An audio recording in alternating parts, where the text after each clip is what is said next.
Boa noite a todos e todas. Estamos começando com Rita Benedito. Deu meia-noite, a lua se escondeu. Hoje o nosso segundo grito de encruzilhada. Vamos esperar aqui o professor Alexandre. Vamos esperar, vão compartilhando, vão chamando as pessoas.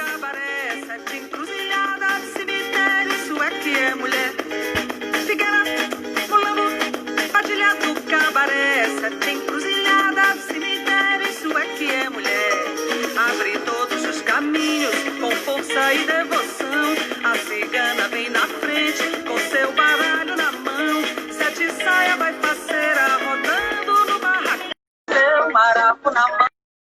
Sete saia vai parceira, rodando no barracão. Dona Sete é quem comanda, com seu maraco na mão.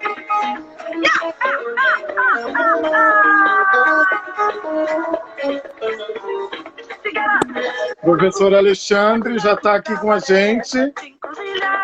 Olá! Boa noite, professor.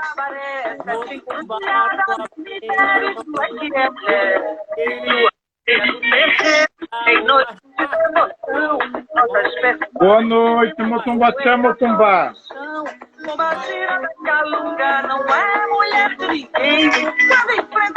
Deixa o pessoal chegar, o pessoal estava esperando. O pessoal estava esperando ansiosamente, o pessoal tá chegando, já são 11h02. Bom, professor, hoje nosso convidado dos gritos de encruzilhada é o professor Alexandre Teles. Ele é neurocoaching, ele é babalorixá de candomblé, ele tem posto aqui na casa de mamãe, aqui no candomblé de mamãe. Ele vai falar sobre os trabalhos dele. Enquanto o pessoal vai entrando, o professor vai se apresentando. Olá, gente, boa noite. Muito obrigada, Pai Sidney, meu babalorixá, meu professor, foi meu professor na faculdade, na primeira faculdade que eu cursei. Meu babalorixá, meu amigo, estamos juntos aí nessa luta já há algum tempo, né? Eu sou professor, sou neurocoach, então trabalho com treinamento, que a base é a neurociência. Sou babaebé da casa de Mãe Joésia. Estou no candomblé desde criança, então eu digo sempre, gosto de falar que o candomblé foi o meu berço. Eu nasci segurando galinha na encruzilhada. Então, nasci no candomblé. O candomblé foi o meu grande berço, meu grande alicerce, que me fez tornar o que eu sou hoje. Então, é um prazer estar aqui, dividir essa tela com o senhor, dividir essa encruzilhada com o senhor. Então, para mim, é um grande prazer, é um grande prazer. O prazer é todo meu recebê-lo. Alexandre é um jovem brilhante, um professor, Odu de professor, que a gente tem Odu de professor, não é? E nós estamos com vários projetos juntos. Hoje, o nosso tema é ebó, despacho e feitiçaria, devolvendo a magia negra para as mãos do demônio, não é? Então, o nosso assunto de hoje é magia. E nós vamos homenagear uma feiticeira escravizada, uma feiticeira angolana de Luanda, e chegou no Brasil no início do século XVIII, não é? Isso está na obra do historiador Carlos André Cavalcanti. O nome da obra é Da Inquisição ao ensino não religioso. E essa nossa ancestral, essa nossa feiticeira ancestral, é conhecida como Luzia Pinta, ou Luzia de Soledade, porque Soledade era uma igreja próxima de onde ela fazia as suas feitiçarias. O autor, né, o autor desse livro faz um estudo sobre a Santa Inquisição e a intolerância do Tribunal do Santo Ofício, numa abordagem renovada e atualizando as questões da intolerância religiosa para a contemporaneidade. Numa passagem descrita pelo historiador, ele traz para nós um processo da Torre do Tombo, que está lá na Torre do Tombo, em Portugal. Luzia Pinta era uma escrava alforriada, natural de Angola, foi presa em Sabará, Minas, em 1742, foi acusada de ser feiticeira, calundureira, como na abertura das denunciações, que eram como eram chamadas os processos, como eram chamados os processos no século XVIII, que é típica de quase todos eles. E aí eu vou ler um trecho aqui, que já vamos começar a falar sobre a magia. Pela denunciação inclusa, conta que Luzia Pinta, preta forra, natural de Angola, e moradora junto à capela de Nossa Senhora da Soledade, na vizinhança de Sabará, Minas Gerais, por feiticeira, fazendo aparições diabólicas por meio de umas danças, a que chama Calundu, com grande escândalo da crença católica, e por que é conveniente a justiça se faça.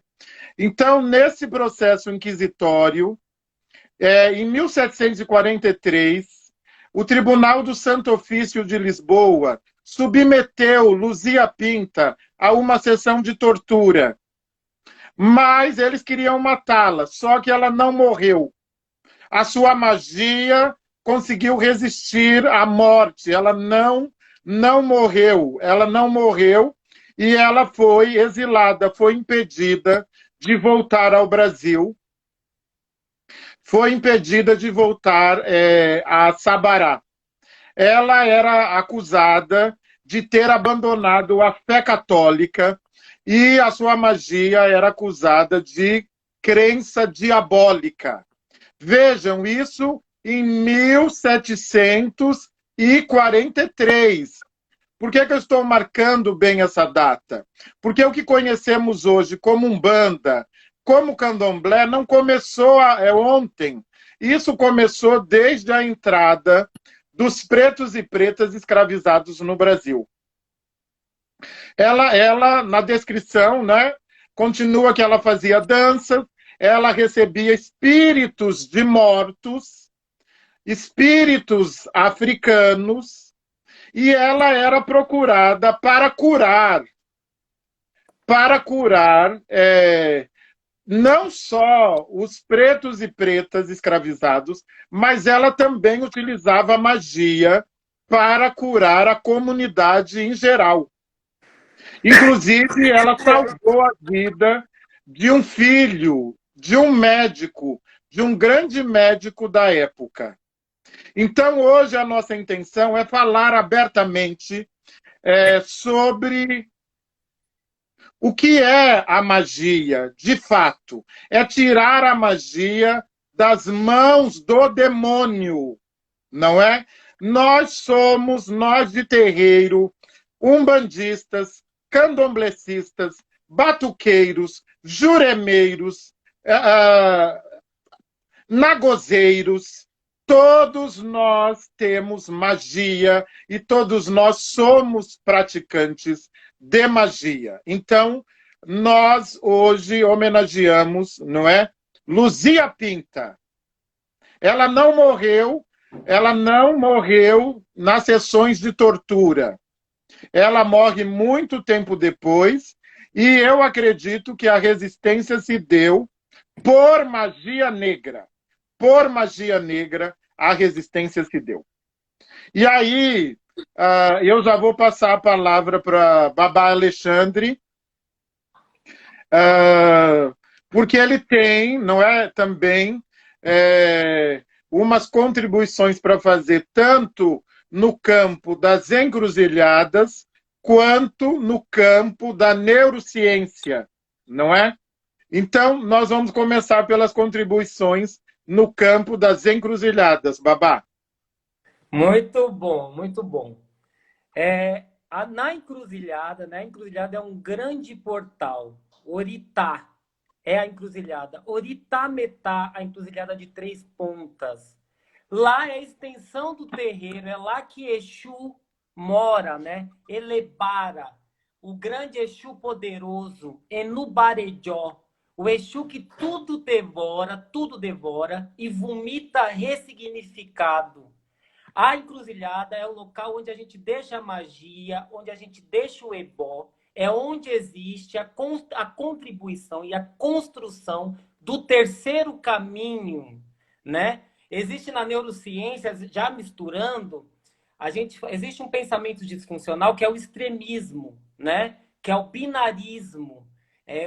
Aquele famoso ditado, ou eu sou 8 ou 80. Isso não é algo saudável. O extremismo não é algo saudável. E a encruzilhada, ela desmistifica isso. Porque é por meio da encruzilhada que a gente constrói o terceiro caminho. Esse terceiro caminho é o quê? É o equilíbrio, é o portal, é aquilo que a gente trilha.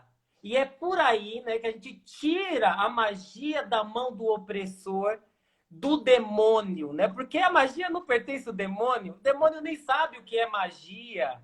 Magia é a magia preta, a magia negra, é o nosso encantamento, é o nosso poder ancestral, daquele que veio antes. E é na encruzilhada que eu, morador de Exu também, que eu invoco essa força ancestral e dou poder, potencializo a magia e faço a comunicação entre os dois mundos. É ali que tudo acontece.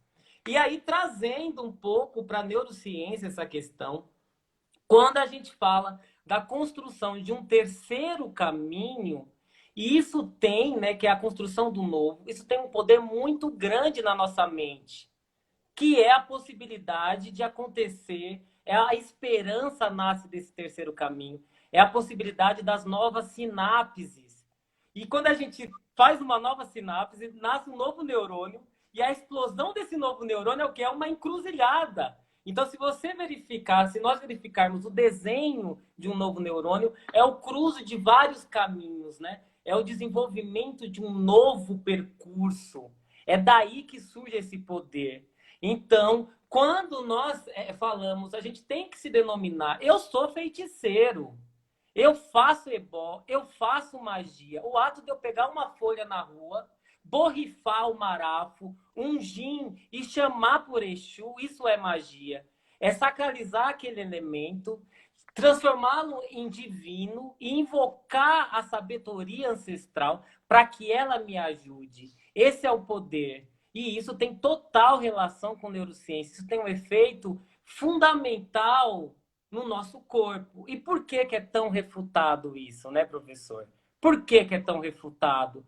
Porque a sociedade, essa sociedade da liquidez, do efêmero, do raso, precisa nos fragilizar, precisa nos fazer acreditar pequeno, superficial e na possibilidade do não acontecimento. Porque fica mais fácil de massificar, fica mais fácil de nos diminuir e de diminuir a nossa potência.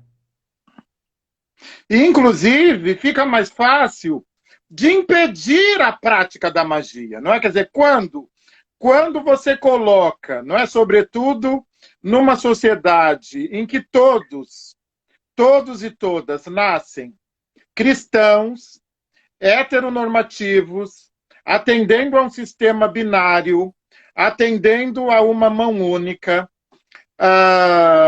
e brancos, não é? Quando você diz que a magia pertence ao mal, pertence ao demônio, você automaticamente está impedindo já, de alguma maneira, a prática da magia, não é? Então, por quê? Porque eles sabem que a magia é uma força poderosa, não é alguma coisa potente, ela sempre foi utilizada, não é? Quer dizer, pelos escravizados, ela sempre foi utilizada pelos escravizados. Então, eu penso que esse discurso, desde né, do Estado colonial, a gênese do Estado colonial, do qual até hoje não saímos, porque nós estamos de verdade ainda num Estado colonial, quando você, né, quer dizer, você coloca nas mãos do demônio, de Lucifer, de Beelzebub, de Asmodeu, a magia, automaticamente você acaba um pouco tirando a nossa magia, não é? Quer dizer, ou não permitindo que pratiquemos magia. Porque muitas pessoas têm vergonha de falar sobre magia, sobre a prática da magia, sobre feitiçaria. As pessoas têm vergonha, não é? Quer dizer, na verdade, magia é uma palavra que se refere à alquimia, ela se refere à ciência, à manipulação de elementos com vistas a transmutá-los, não é? De modo que eles possam agir sobre uma realidade, sobre uma pessoa, eles podem agir de modo a se tornar um escudo, uma couraça, um facão afiado, não é? Eles podem ser usados para essa alquimia, essa química, pode ser usada para potencializar a vida, ela pode ser usada para, sim, pode ser usada para seduzir, ela pode ser usada para a gente, inclusive, lutar contra o racismo. E aí eu queria, Babá, que falasse um pouco, né, sobre esse olhar da neurociência. Quando eu faço uma magia, mesmo eu vou fazer uma magia, quando eu vou fazer uma magia, ou quando eu junto, né? Às vezes a magia ela é conjunta, você precisa do sábio, né? Você precisa da sábia, você precisa da sabedoria, dos mágicos. Quando eu vou fazer uma magia, quando eu conjuntamente me associo a uma magia, como é que isso age antes mesmo do resultado? Como é que isso age nas minhas emoções, no meu cérebro? Como é que a neurociência vê isso? Tem vários caminhos aí que valem ressaltar, né? Quando o consulente chega até um babalorixá, um pajé, um pai de santo, para fazer um encantamento, uma magia, ali na tela mental dessa pessoa já abriu um novo caminho, que é um caminho de esperança, né? Uma nova possibilidade. Porque assim, quando eu vou para o lado da magia, é que as coisas que já foram testadas não foram funcionais. Não aconteceu. Não é possível. Quando eu vou para o lado da magia, estou enxergando uma nova possibilidade. E se eu enxergo uma nova possibilidade, eu enxergo um novo caminho. Eu crio uma nova sinapse. Eu crio um novo processo. O que gera, né, uma certa segurança que acontece quando eu acredito na possibilidade do novo, né, de resistir, de recriar o processo. E isso a minha tela mental expande com novas possibilidades. Isso tem um ganho muito grande. Por quê? Quando eu tenho uma expansão na minha tela, quando eu vejo uma nova possibilidade, eu tenho hormônios que contribuem para o bem-estar. Ocitocina, dopamina. Por que a gente fica tão alegre quando a gente vê que é a possibilidade de eu ganhar um prêmio? Um exemplo, né? Claro que a magia tem uma dimensão muito maior. Quando a gente vai lá, vou comprar uma rifa e essa rifa será sorteada, existe a possibilidade de eu ganhar aquele prêmio. Eu fico feliz, porque a ocitocina começa a agir no meu corpo, a dopamina começa a agir no meu corpo, a gama começa a agir no meu corpo, porque existe a possibilidade, o meu sistema de recompensa, ele é acionado e eu começo a me sentir bem, feliz. É isso que acontece quando eu vou fazer uma magia, quando eu vou fazer um ebó. Antes mesmo do ebó fazer efeito ali no caminho, né? Até mesmo enquanto o eixo está levando, aquilo já está agindo no meu corpo. Porque o fato de eu estar manipulando aqueles elementos, na minha tela mental aparece a possibilidade do novo, o que traz um ganho muito grande. Esse é o grande ganho, né? A esperança, a possibilidade do novo. Tudo isso vai gerar uma série de hormônios que é muito bom, que traz o equilíbrio para as nossas emoções. E assim vai, nesse sentido. Eu acho que a gente pode, não é? E aí é importante destacar que vale para a magia, não é o que vale para as artes divinatórias, não é?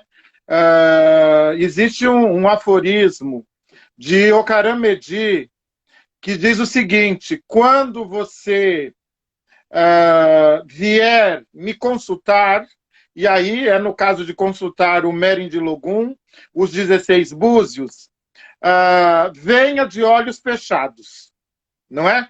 Isso implica dizer que você, primeiro, não é precisa significar, não é, esta ação, tanto uma ação de consulta oracular, quanto uma ação voltada para a magia. E aqui eu quero aproveitar e expandir, não é, a noção de magia, expandir, tirar ela apenas, não é, daquele lugar em que você manipula elementos específicos, não é, como folhas, não é, que são necessárias para a magia, na verdade, tudo que está ali na magia se relaciona ao fogo, água, terra e ar, não é? Quer dizer, os elementos constituintes da magia, se você for olhar, está ali se constituindo, não é, uma força reunindo os elementos primordiais, são elementos primordiais, são elementos que, inclusive, fizeram a nossa vida, quer dizer, a nossa vida depende de fogo, água, terra e ar. Nós somos feitos desses elementos. É preciso entender que a nossa própria vida, não é? Quer dizer, esse nosso encontro, essa nossa fala, ela é já magia, não é? Quer dizer, a possibilidade de nos encontrarmos e você está num lugar, eu estou em outro, é magia. A possibilidade de reunirmos aqui, estamos com mais 300 pessoas, é magia. A possibilidade de usar, né, o sopro de vida, a nossa fala, para mobilizar conhecimento, não é? Para, na verdade, transformar informação em conhecimento. A noção de conhecimento é alguma coisa que se forma a partir do coletivo. Isso é magia, quer dizer, a magia na nossa vida. E aí, eu quero, antes de devolver a palavra, Babá, eu quero, olha, no dicionário de epistemologia, não é? Magia é a prática do mago ou da maga. Mágica, feiticeira, encantador, delicioso, sedutor. Sacerdote da Pérsia, não é? Sacerdote de conhecimentos secretos, religião dos magos, feitiçaria, doutrina ou arte da magia. Então, a magia é uma arte, não é? E feitiçaria é sinônimo de bruxaria, objeto a que se atribuem poderes sobrenaturais, amuleto, encanto, fascinação. Vejam que, semanticamente, a magia está muito ligada ao encanto, à fascinação, não é? E o meu, não é? Quer dizer, o meu... Por que nós estamos trazendo este assunto? Justamente porque nós queremos tirar a magia, a feitiçaria, o ebó, o despacho, não é? Das mãos do demônio. Não tem nada a ver com demônio, não tem nada a ver. São práticas ancestrais. A magia é uma prática ancestral de cura, de revitalização da vida, de busca da abundância e negação, sobretudo, do que eu tenho chamado de uma miséria imposta. Professor. Exatamente. A magia, ela é polifônica, né? Vou até me apropriar desse termo linguista, que é do senhor. Ele é polifônico, ele traz o polissentidos. Porque quando a gente fala de reunir esses 4 elementos, que de certa forma está integrado a gente, terra, água, ar e fogo, o que é a magia, o ebó, o benzimento, que é uma prática tão antiga, faz? Ela potencializa, ela é uma ferramenta de autoconhecimento também. Então, ela potencializa o seu ser, porque, na verdade, eu estou potencializando esses elementos dentro da gente. O que é a magia, o ebó, a feitiçaria, o catimbó? É uma carta codificada. Então, todos os elementos que a gente está manipulando ali, exatamente para fortalecer os elementos que a gente já traz. É para ver aquela alquimia resultar na nossa vida, na gente, no nosso ser.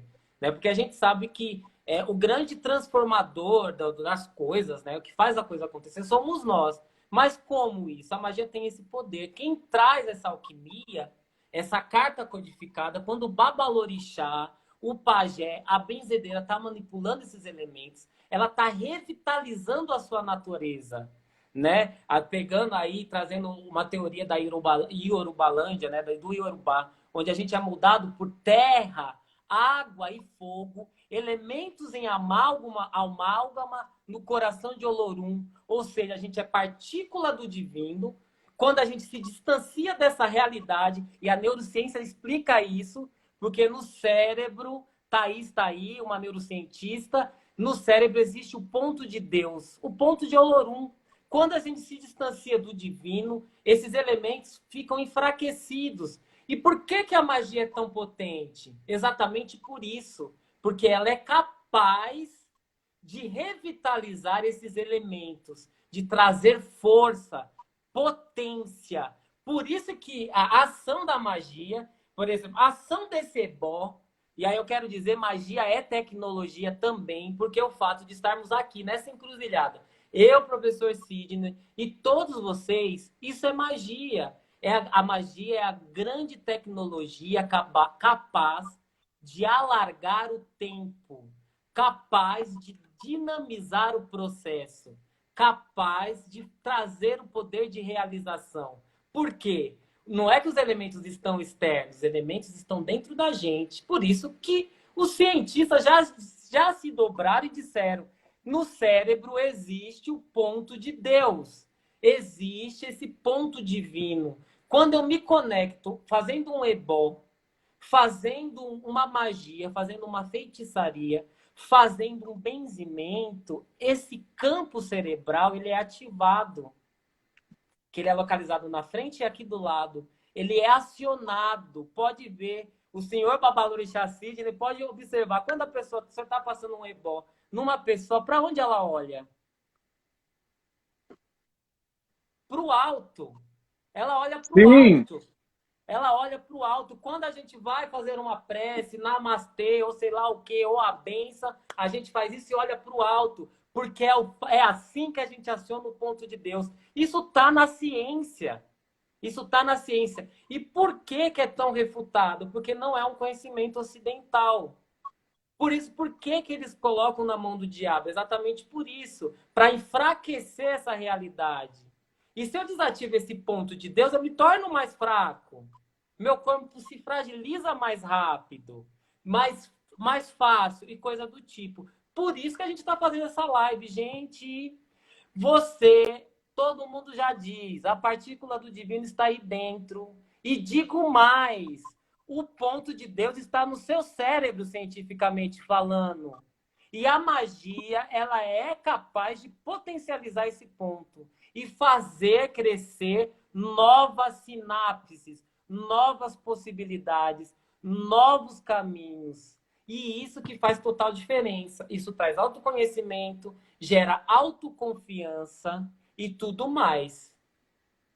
Eu fiquei, né, fiquei pensando agora e faz muito sentido, não é? Essa ideia de, bom, quer dizer, é muito repotencializadora, não é? Essa ideia de magia como tecnologia, não é como a gente precisa, porque a gente fica aceitando uma miséria linguística imposta, uma miséria semântica, não é? Uma miséria que nós, lexical, não é? De palavras.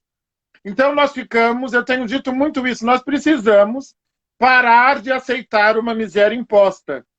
A primeira vez, né, que eu falei, não é? E eu falo mesmo, que eu sou feiticeiro, eu faço magia, eu sou feiticeiro, eu faço bruxaria. As pessoas se assustaram, mas por que elas se assustaram?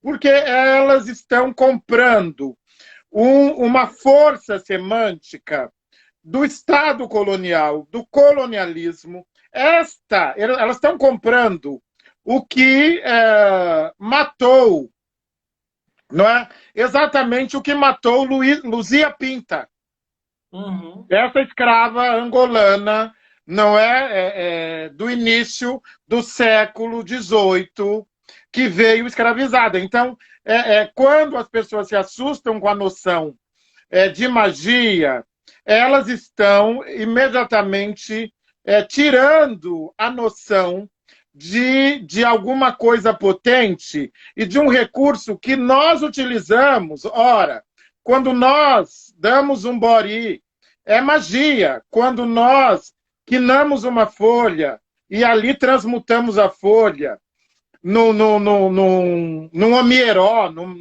num banho, é magia. Quando fazemos um chá, é magia. Tudo isso é magia, não é? Quer dizer, a iniciação, que é esse processo de reconexão ancestral, de devolução e retorno, é o quê? O que é isso? É magia, não é? Quer dizer,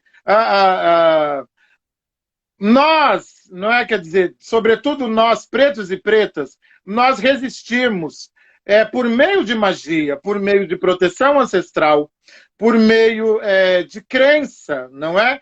Então,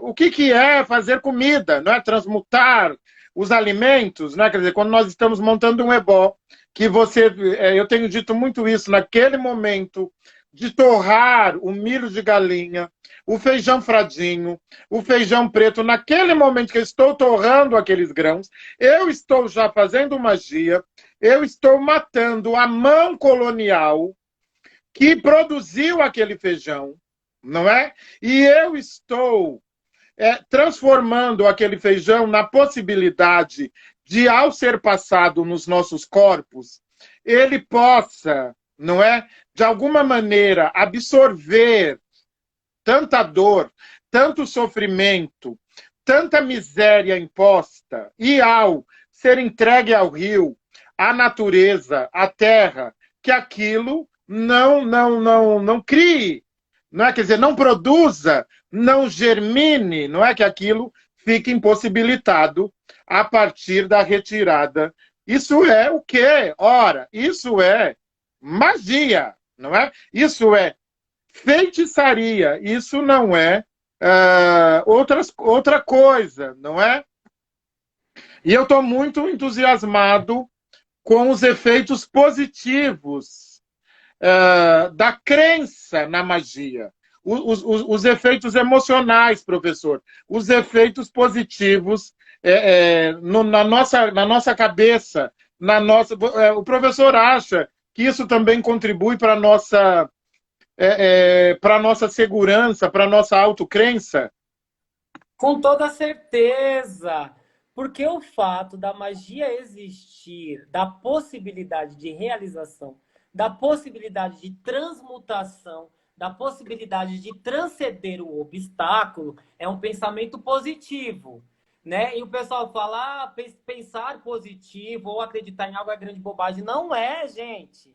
Não é. O pensamento positivo e acreditar na possibilidade de realização provoca a liberação de, novamente eu falo, dos hormônios que equilibram nosso sistema imunológico. Então tem um ganho muito grande. E quando eu acredito na magia como algo potente, como caminho de realização, eu estou acreditando em mim. Porque aquilo que o senhor falou, além de ser muito poético, né? O ebó, a magia, tem uma poesia, né? Que circula aquilo, a gente já fica todo encantado só de dizer. Além de ser muito poético, quando eu passo aquele elemento no corpo, o meu sistema de autocrença, ele aumenta.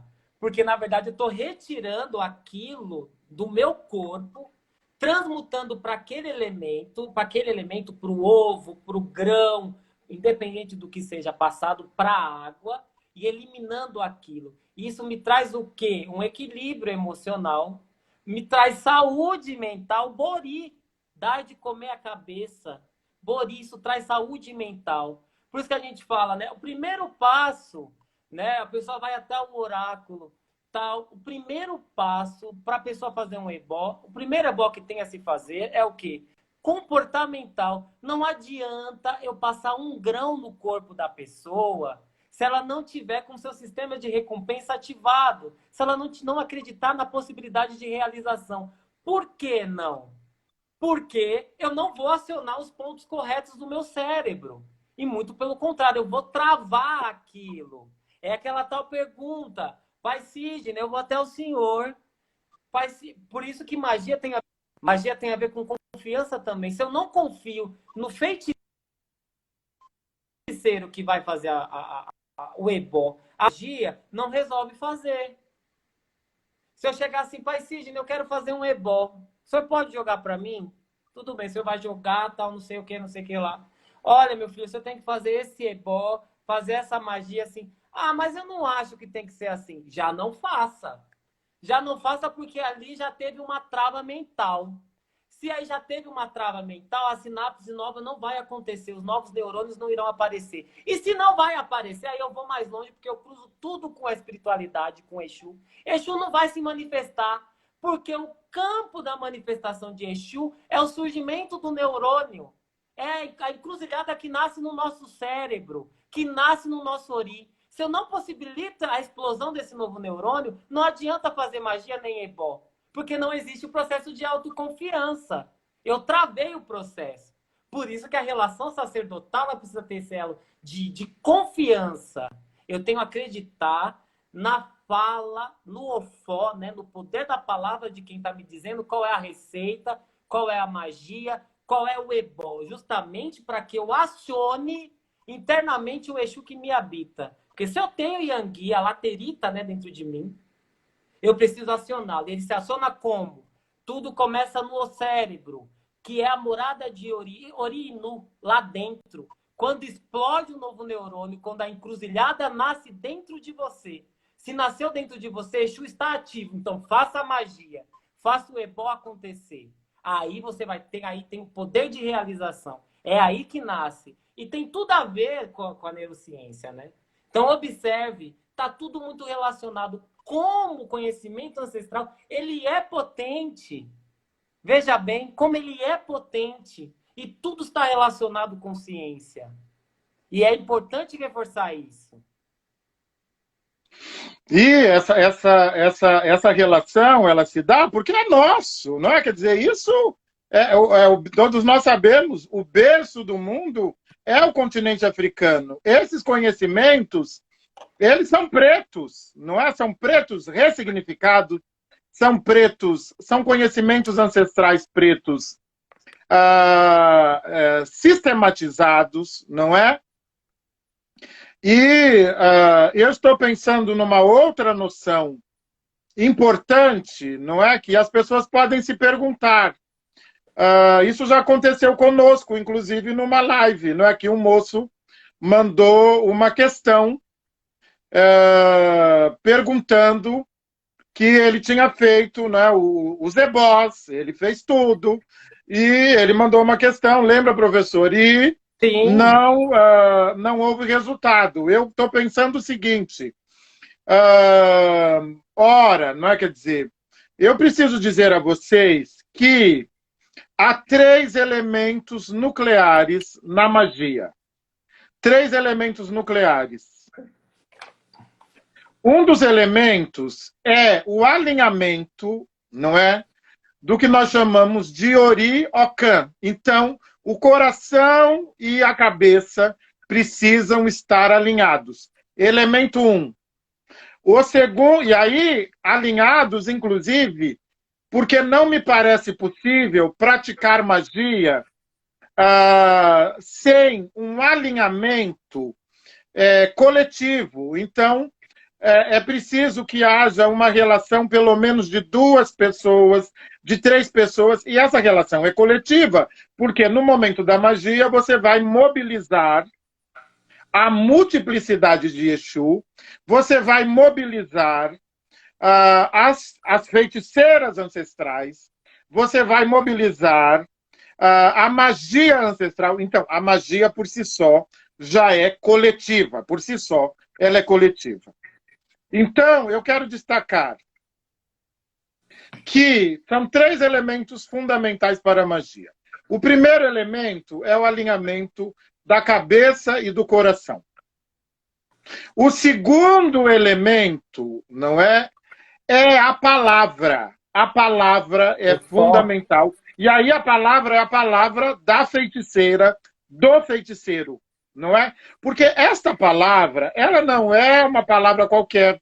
Ela é uma palavra que ela ao ser pronunciada, ela traz no momento da magia um conjunto de palavras que já estão legitimadas por um grupo de feiticeiros e feiticeiras. Então, existe uma palavra para ser dita. Existe uma palavra para ser dita. E o terceiro elemento são os elementos mágicos que serão utilizados. Então, o galo, a galinha. E aí eu preciso dizer, eu tenho marcado muito esse discurso, a magia é uma decisão política também. Porque a magia, ela é coletiva, porque quando... Não, mas seu desejo é individual. Tá, o desejo ele pode parecer individual, mas não existem desejos individuais. Quer dizer, o seu desejo individual também é coletivo. Se você estiver bem, se você estiver saudável, se você estiver feliz, se você estiver abundante, essa magia é uma magia que está se espalhando coletivamente, não é? Então, nós precisamos, eu reitero, tirar a magia das mãos do demônio, não é? Quer dizer, a magia é a nossa, como diz o professor Alexandre, é a nossa tecnologia. A magia é a nossa química, é a nossa alquimia, não é? E aí, o Elton está trazendo aqui uma questão fundamental. Sim, né? Quer dizer, quando eu falo, aqui são ondas. Estou produzindo ondas sonoras. Há uma questão de frequência, A física na magia. Física, tá? Física. Física. Pega a magia, professor, pega. A física está agindo, e é por isso que eu também refriso aí, ressalto a magia como um elemento de tecnologia capaz de alargar o tempo, capaz de mobilizar recursos, pessoas e assim por diante. Por conta disso, a magia é um grande elemento capaz de transformar e de nos reconectar, né? Porque assim, tanto se fala hoje de inteligência emocional e coisa do tipo. E aí quando o senhor vira para mim e fala assim, o primeiro elemento da magia, para que a magia aconteça, é o alinhamento do coração com a cabeça. Isso é o que a gente chama de inteligência emocional, né? E existe um pensamento disfuncional, um distúrbio, uma armadilha mental, que é quando os sentimentos estão desalinhados com o que a gente pensa.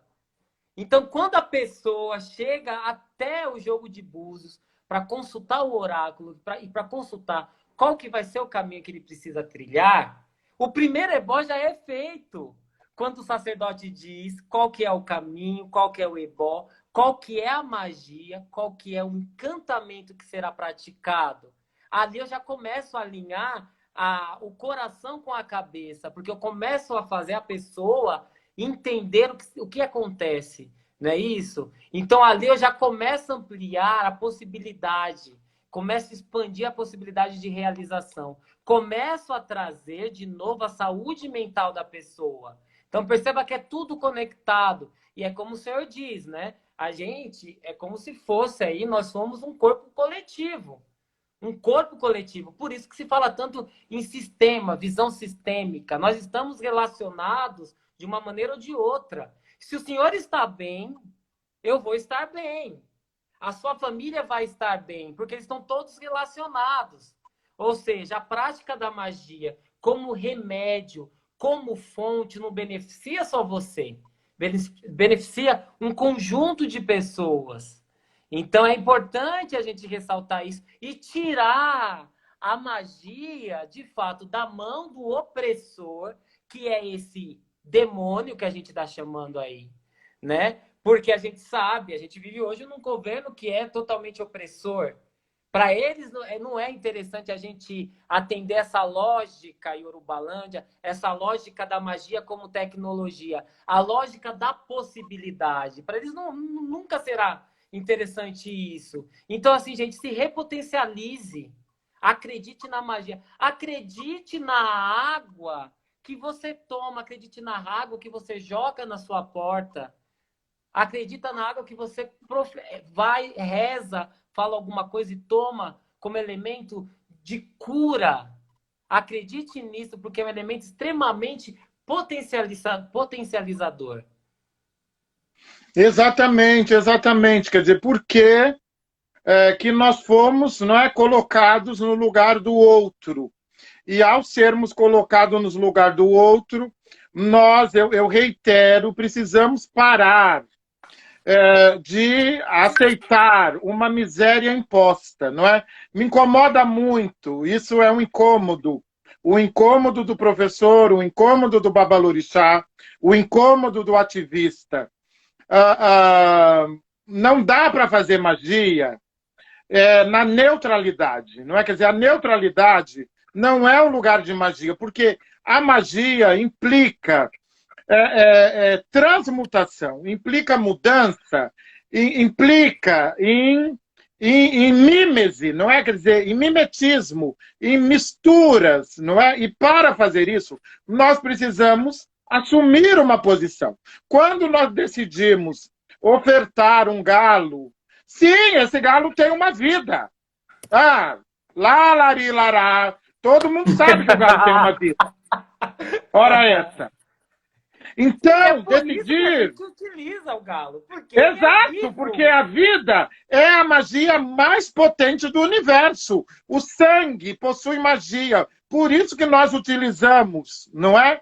E é uma decisão política ofertar um galo. Nós estamos ofertando, sim. Nós sabemos disso. Não precisa vir dar aula para a gente de veganismo e blá, blá, blá. Não vem com essa palhaçada para o meu lado. Entendeu? Vocês só vão poder falar sobre isso quando a gente se alimentar só de folha. Porque se nós tivermos só folha, nós vamos fazer magia só com folha. não é? Quer dizer, é importante entender que é uma decisão política, é uma decisão de autocrença, não é? Quer dizer, nós precisamos, sobretudo neste momento, fazer uma grande magia, que é oferecer a Exu para que cuide. Exu e Egungun, que é um ancestral protetor, e a Yami também, Yamiabá, oferecer, não é? Quer dizer, os nossos inimigos, não é? Para que esses nossos guardiões cuidem deles, não é?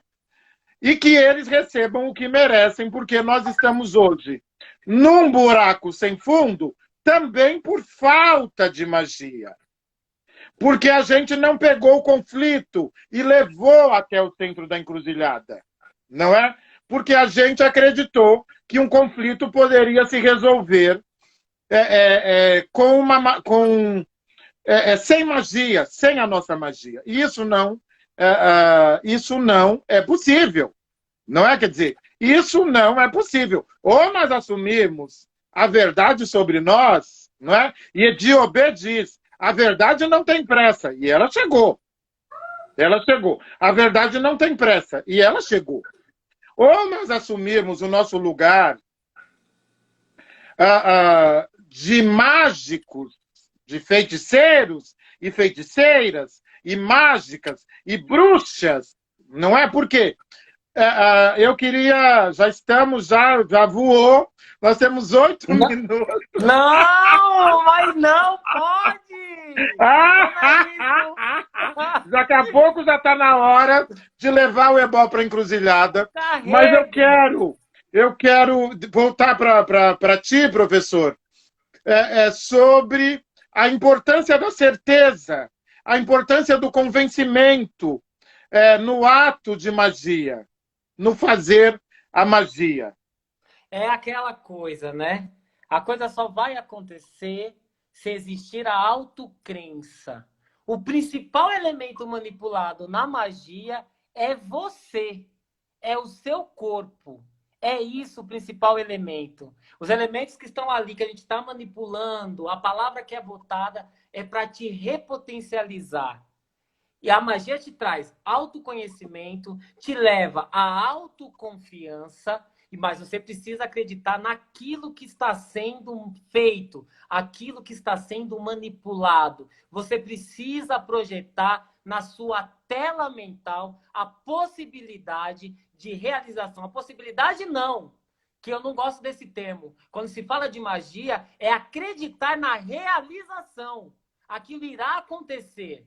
Aquilo irá acontecer. Porque isso traz a força do acontecimento e você está projetando na sua tela mental. Você já está produzindo uma série de elementos que te leva para o poder da realização da magia.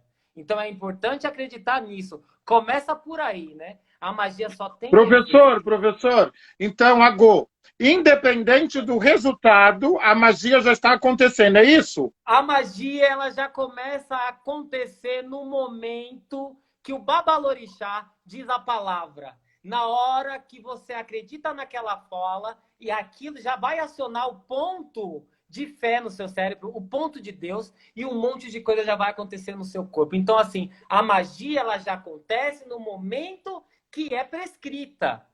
Só que isso só acontece se você acreditar. Se não, procura outro lugar. Não, a magia não é uma tecnologia que serve para você. Vá para outro campo.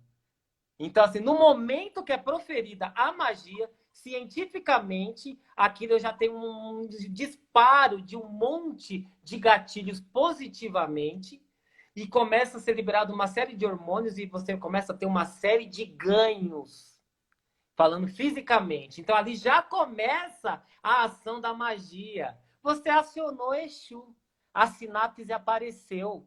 Exu está com você e a magia vai acontecer. É Laroyê, Laroyê, é Mojubá. Ele é o... Laroyê, Laroyê, Laroyê. É só pedir que ela dá. Então aí já tem um aforismo, o Exu já diz. Não é isso, gente? Então acredite, faça Exu explodir na sua mente. A nova sinapse é Exu. E é ele que faz acontecer. Se você não acredita, não adianta botar a mão. Que Exu não vai ser seu advogado. Nós temos 5 minutos. Não é possível, não. Como é isso? A magia, não é? Quer dizer, o caldeirão ferveu e foi rápido, não é? Nós estamos aqui com muitas pessoas acompanhando. Sim, nós vamos salvar essa live, ela ficará lá no IGTV, não é? Deixa eu aproveitar para fazer, nós vamos agora para a nossa terceira turma do Epistemologia e Afrosentidos, dos 16 odus principais do Merin de Logum, do Jogo de Búzios, nas tradições de matriz africana no Brasil. Quem tiver interesse, professor Alexandre e eu, não é? Quer dizer, eu sou o professor Alexandre é professor e coordenador.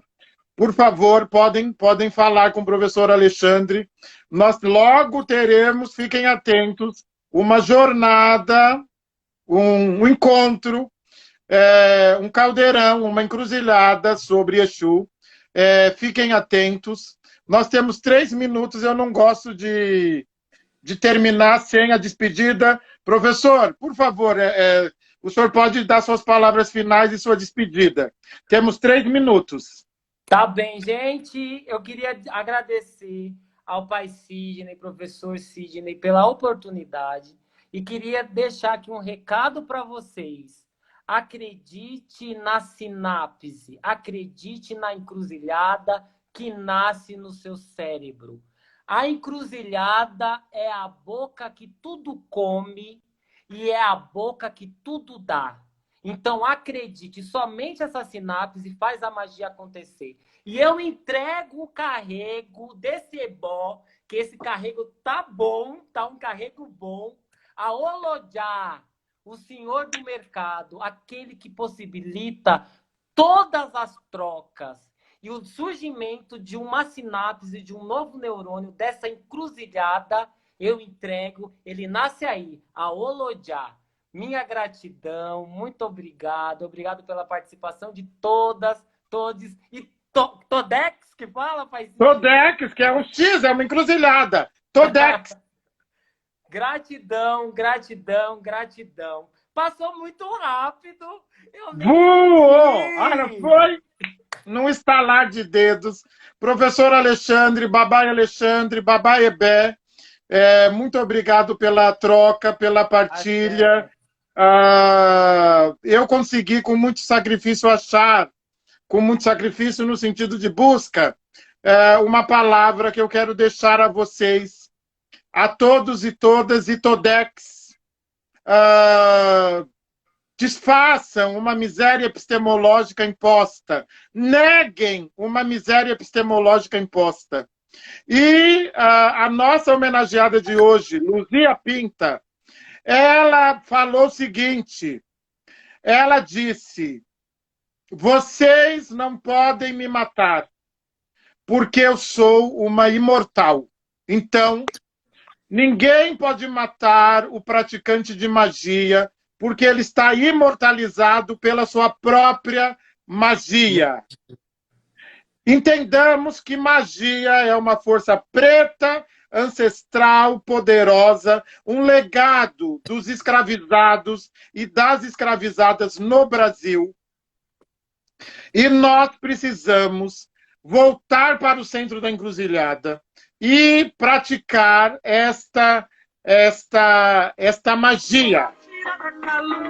Laroi Exu! Laroi! Laroi Exu! Laroi Exu! Laroi! Salve a magia! Salve a magia negra! Salve a feitiçaria! Salve a encruzilhada! Laroie! Laroie! Vai realizar esse nosso pedido! Laroie! É Mojubá, Mojubá, é Mojubá!